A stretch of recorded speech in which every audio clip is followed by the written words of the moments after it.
Right. But so the holding environment that you created is the environment in which you bring together the stakeholders who may have different and competing interests, and you're creating hopefully some kind of safe space where Yes, people are able to discuss their competing interests and come to consensus. Is that right?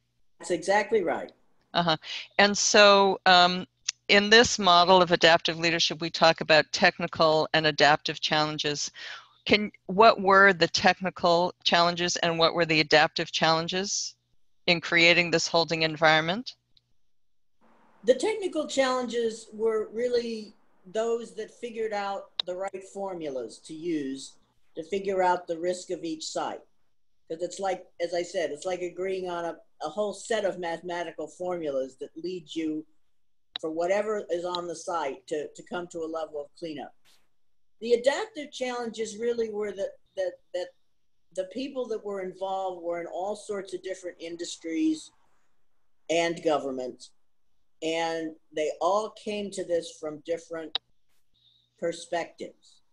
The adaptive challenge in my mind was to get the regulators, EPA, the states, in some cases municipalities, but to get them to actually listen to the concerns of the industry that by and large was responsible for cleaning these sites up. In the middle of this, you have consultants who in this case are the producers of these reports to clean up sites. And the consultants are really trying to make a lot of money from cleanup. So they wanted to, just keep studying the site and studying the site and studying the site. And they would have been happy never to clean up the sites because then they would have made more money. But obviously the industry didn't want that to happen. The government didn't want that to happen because the government representatives, because that would drag on cleanup and then the public would be unhappy because the site was just sitting there. So the adaptation in this case was to bring people together to listen to each other. And even some of the industries in these meetings that we had were quite vocal and quite, in some cases, it boiled down to almost fisticuffs about what, about, because they were so passionate about being able to save money or spend money or cut the time of cleanup. So the biggest adaptation, I think, was to get, I don't think a lot of the people actually had sat down in a room with a holding environment where everybody felt safe and actually talked to each other and listened to each other, more importantly.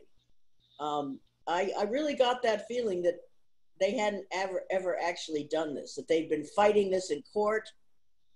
They'd been fighting this by, doing protests in the case of the public. They hadn't actually talked to the other side. And there were multiple sides of this issue. So how did you achieve that, getting them to come together and listen to each other? Well, we had regular meetings. Everyone was treated equally.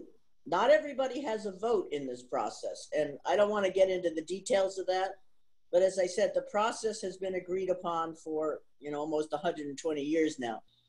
Once people accepted that that was the case, our policy in our committee and our task group was everybody's voice was heard. And we, regardless of whether you had a vote or not on this, we, I think, kept it together by listening to each comment every time we did a draft of the standard. We did multiple drafts of the standard. If we got hung up on it, we cut something out of the standard and it became another standard. So if the task was just too overwhelming, we started chopping stuff off. I described it to the committee as sort of like, Aunt Nan and Uncle Bob going across the prairie on the wagon train. If the Indians attack, maybe you got to leave somebody behind. And that's kind of what we did. Only later we went back and got them by creating some more standards. And there's a couple of really good examples. Again, the details aren't important. It's just we needed to have the right level that we could cope with. Otherwise, it was too overwhelming.